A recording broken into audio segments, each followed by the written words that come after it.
دوسرا کون سا ہے؟ ابن مسعود کہتے ہیں میں نے پوچھا اللہ کے نبی اس کے بعد کون سا عمل ہے؟ اللہ اکبر، اللہ مجھے اور آپ کو توفیق عطا فرمائے۔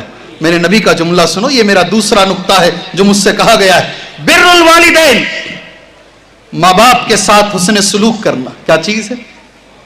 زور سے بولو، ماں باپ کے ساتھ حسن سلوک کرنا۔ وقت نہیں ہے اس پر بات، میں نے معاشرے پر زیادہ بات کر دی، مجھے لگا کہ یہ زیادہ ضروری ہے آپ تک پہنچانا، اس لیے کہ میرے سامنے ایسے 10 واقعات ہیں، ان کے بچے امریکہ لنڈن میں پڑھ رہے ہیں اور غیروں سے شادیاں کر رہے ہیں، باپ میرے سامنے بیٹھ کے روتا ہے، کہتا ہے کہ میں کیا کروں شیخ، سمجھ میں نہیں آ رہا ہے۔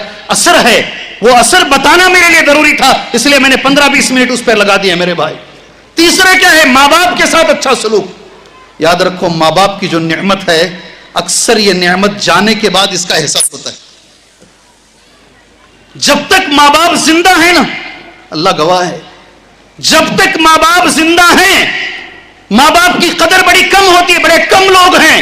سبحان اللہ، یہ ہمارا کلچر نہیں ہے مسلمانوں، یہ ہمارا کلچر نہیں ہے، اولڈ ایج ہوم کا ہمارا کلچر نہیں۔ سمجھے کیا بتایا میں؟ سمجھے نہیں سمجھے؟ بوڑھے ہو گئے تو لے جا کر کے ایک جگہ ڈال دو، اولڈ ایج ہوم، سارے بوڑھوں کو ایک جگہ ڈال دو۔ یہ ہمارا کلچر نہیں ہے، یہ ویسٹرن کا کلچر ہے، انگریزوں کا کلچر ہے۔ یوز اینڈ تھرو، استعمال کرو اور پھینک دو۔ سبحان اللہ، ماں باپ کو بھی استعمال کرو جب تک وہ طاقتور تھے۔ جب وہ بستر پر پیشاب کرنے لگ گئے، بستر پر غلاظت کرنے لگ گئے، سب ناراض، یہ بیٹا ادھر بھیجتا، وہ بیٹا ادھر بھیجتا، وہ بیٹا ادھر بھیجتا ہے۔ سبحان اللہ، ہمارا کلچر یہ ہے مسلمانوں، ماں باپ اگر بوڑھے ہو گئے ان کی خدمت کرو اور اس کے عوض میں جنت حاصل کرو۔ جنت بڑی قیمتی ہے، جنت بڑی قیمتی ہے، آسانی سے نہیں ملتی۔ ماں باپ کو کھانا ڈالنا آسان ہے، ماں باپ کو دوائی دلانا آسان ہے، ان کے تانے سننا مشکل ہے۔ کبھی کبھی ایسا موقع آئے گا وہ کسی اور بھائی کو ہمارے سامنے بڑھائیں گے، ان کے بچوں کو بڑھائیں گے، ہمیں گرانے کی کوشش کریں گے۔ اس کو برداشت کرنا اور اف بھی نہیں بولنا، انہیں ڈانٹنا نہیں، ان کے سامنے عاجزی سے کھڑا رہنا، ان کے لیے دعا کرنا میرے بھائی، تبھی جا کر کے اللہ تبارک و تعالیٰ نے وعدہ کیا ہے جنت کا۔ میرے بھائی، اللہ ہمیں ہمارے ماں باپ کی قدر کرنے کی توفیق عطا فرمائے، اللہ ہمارے والدین کی عزت کرنے کی توفیق عطا فرمائے۔ سبحان اللہ، والدین جب زندہ ہیں ان کی خدمت کر لو۔ اللہ کے رسول صلی اللہ علیہ وسلم نے، وقت ہو گیا شیخ، کیا اور ہے میرے پاس؟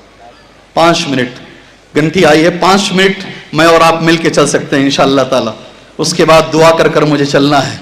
ماں باپ کی خدمت کے لیے نبی نے کیا کیا جانتے ہیں؟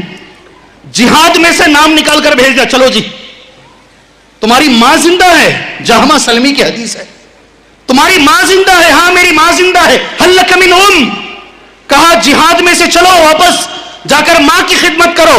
کتنا بڑا مقام ہے والدین کی خدمت کرنا۔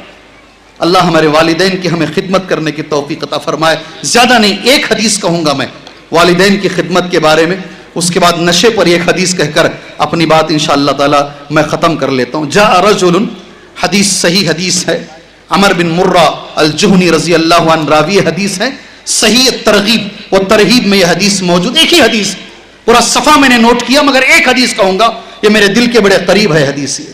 سبحان اللہ، ایک آدمی نبی کے پاس آیا، غور سے سن لو، صرف 4 منٹ مجھے برداشت کر لو انشاءاللہ تعالی۔ ایک آدمی نبی کے پاس آیا، کہا یا رسول اللہ کے رسول صلی اللہ علیہ وسلم، انی اشہد ان لا الہ الا اللہ وانک رسول اللہ، میں گواہی دیتا ہوں اللہ کے سوا کوئی معبود برحق نہیں اور بے شک آپ اللہ کے رسول ہیں۔ ہو گئے یہ ایک بات۔ وصلیت الخمس، میں 5 وقت کا نمازی ہوں، 2 بات۔ وادیت زکات اموالی، میں میری مال کی زکات بھی ادا کرتا ہوں، 3 بات۔ 4، وصمت شہر رمضان، اور میں رمضان کے روزے بھی رکھتا ہوں۔ یہ بولا، اللہ کے نبی نے اس آدمی کو جواب دیا۔ حدیث سمجھ میں آ رہی؟ حدیث سمجھ میں آ رہی ہے؟